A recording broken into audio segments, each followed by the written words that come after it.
Imagine a world where your neighbors were the police. In medieval England, from around 1000 to 1500, there were no officers, no uniforms, and no formal police force.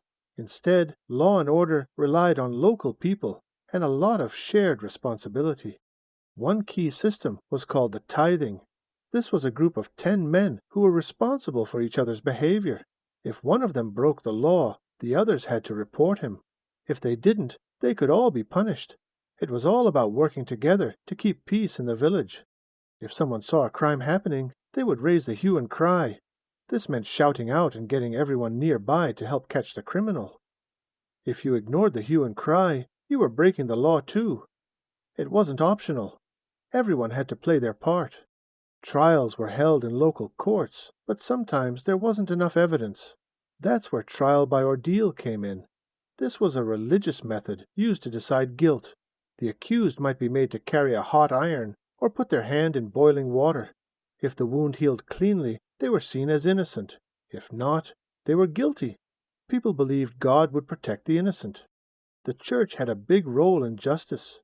Church courts dealt with moral crimes, like not going to church or behaving badly. Accused criminals could also claim sanctuary. If they made it to a church and asked for protection, they couldn't be arrested right away. They had 40 days to confess or leave the country. The king also had royal officials called shire reeves, or sheriffs. They helped make sure justice was carried out in their area. But most of the time, it was your neighbors, your priest, or your local lord who decided how justice worked.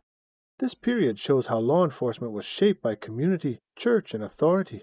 There was no central control, just a system built on duty, fear of God, and local cooperation. Let's check your understanding. 1. What was a tithing, and how did it work?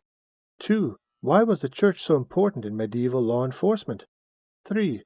How was justice in medieval England different from law enforcement today?